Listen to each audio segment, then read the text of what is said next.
From satanic doctors, from brutal secret military assassinations, from even kidnapping campaigns. This is the dark history of World War II.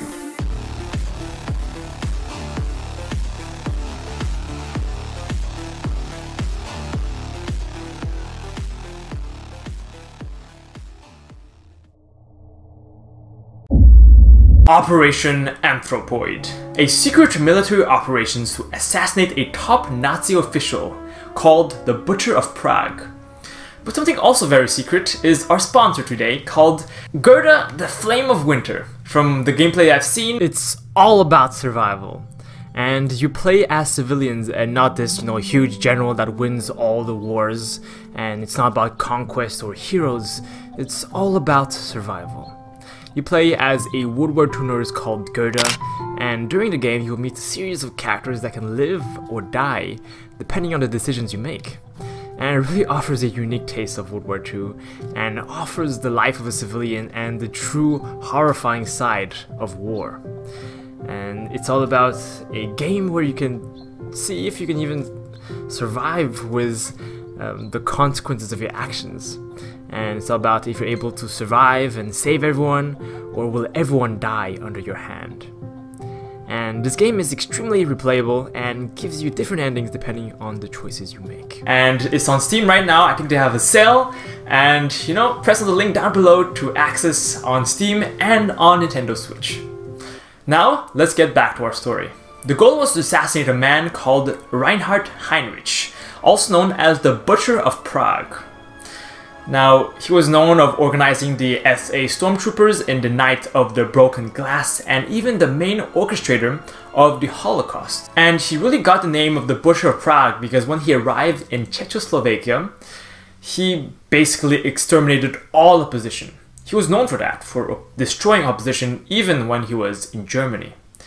And he was so effective in exterminating all the opposition, of doing all of his purges, that Czechoslovakia was known as the least rebellious German-occupied territory. And he was this brutal dictator in Czechoslovakia and was in Prague. Now, the government in exile wanted to destroy him. The goal was that if we were to assassinate him, well, rebellion would go on again in Czechoslovakia, and everything would go back normal, and it wouldn't be known as the least rebellious country. Now, how would they even do that? Well, the government was in London, and London had a secret training operatives called the SOE, and they would train operatives to perform Operation Anthropoid. And by 1942, it was ready. The goal? Assassinate the Butcher of Prague. Now, how would they even do it? Well, they would wait for his limousine at a curve point. And at the curve point, the limousine had to slow down, which is where they would perform the assassination. One of the soldiers went in front of the car, walked nonchalantly in front of the car, and directly pointed the gun and fired. But the gun misfired. The driver stopped the car and the Germans started firing at the soldier. Meanwhile, another soldier threw a grenade at the car, which exploded.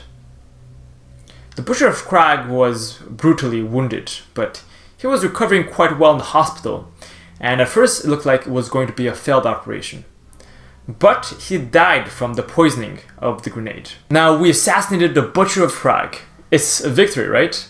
Well, not exactly.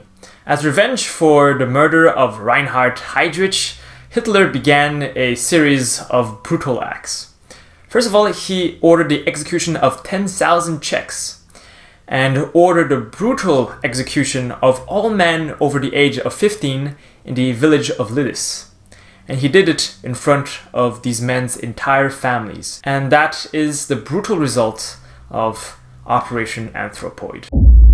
Liverfest Japan. If you are captured by a Japanese imperial troop, you will be suffering a fate worse than death. Now, what happened? Well, let's take the plane called the US TBH Avenger, a US aircraft in 1944.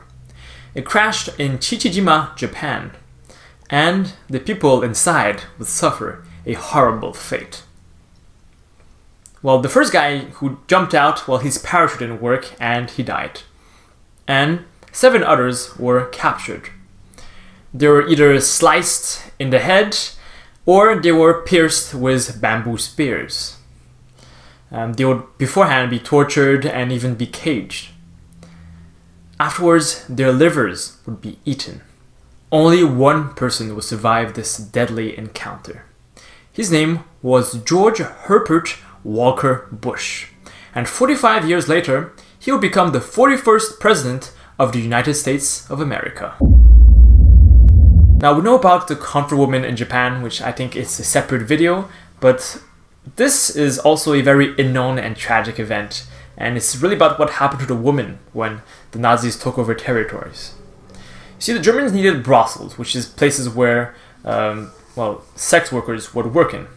But they didn't find any employees when they conquered the territory.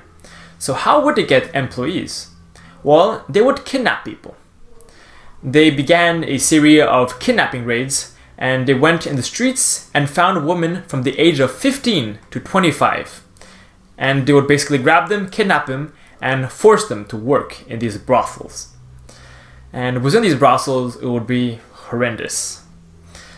These women would have to wake up at 6 in the morning and would have to serve up to 32 men, so 20 to 32 men a day. And that happened for years, every single day. And they would be abused, and the conditions would be horrible. And as I said, they were children of age 15 in these brothels, working there, forced to work there.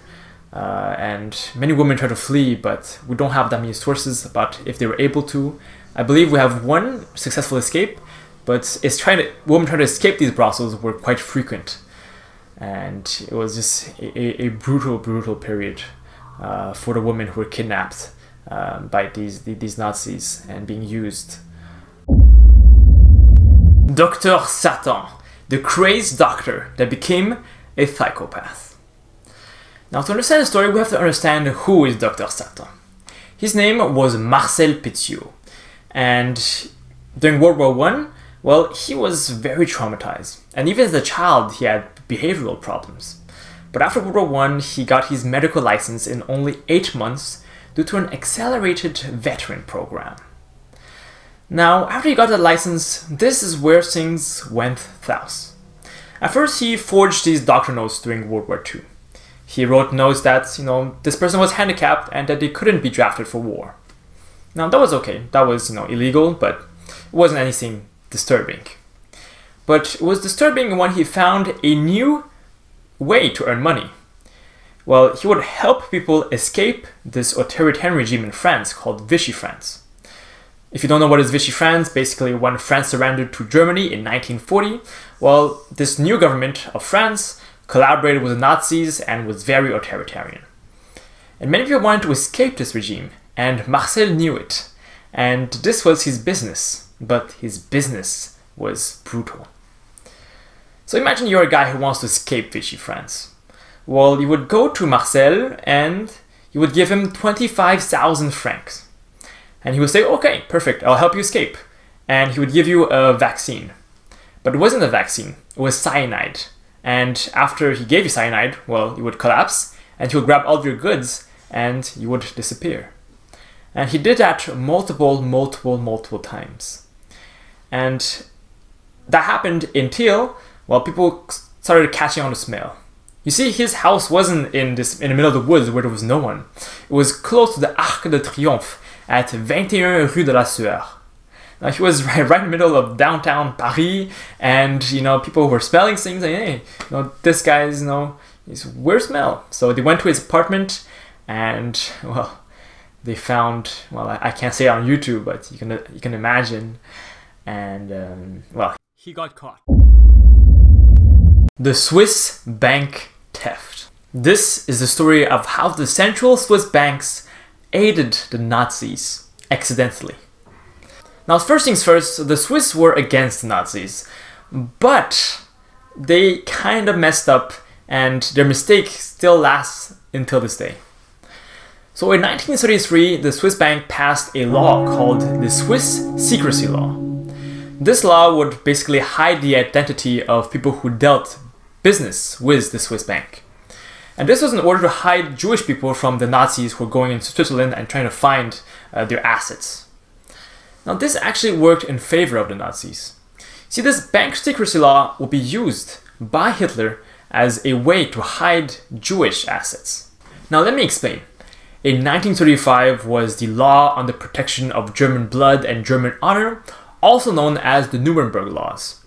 And this law didn't have anything to do with Germans, it has more to do with Jewish people, of which the Germans robbed their goods, they stole their jewelry, they stole their personal goods, and basically took billions of dollars worth of money and assets from the Jewish people. Now where did they put the money? They put it in the Swiss banks. And under the Swiss bank secrecy law, well, the identity of the Nazis were hidden. And these funds basically were put in these Swiss banks and were not accessible. And in 2022, or even before, well, Jewish people have tried to access their old family wealth and weren't able to. Why? Because under this Swiss secrecy law, well, the identity is hidden, and there's also a very complicated Swiss inheritance law. And you needed an inheritance document and even bank documents. And if you're a survivor of the Holocaust, well, it would be very difficult to access these documents. And not only that, even if you did have these documents, well, it's still very difficult to access these funds. So, at the end, what happened? Well, even today, the Swiss bank holds billions and billions of dollars worth of Jewish money. Thank you so much for supporting this video and watching until the end. And of course, if you watched our video, you should check out our sponsor. It's also about World War II, and it's an amazing video game. And yeah, just press the subscribe button to see more of my videos, and I'll see you guys next week.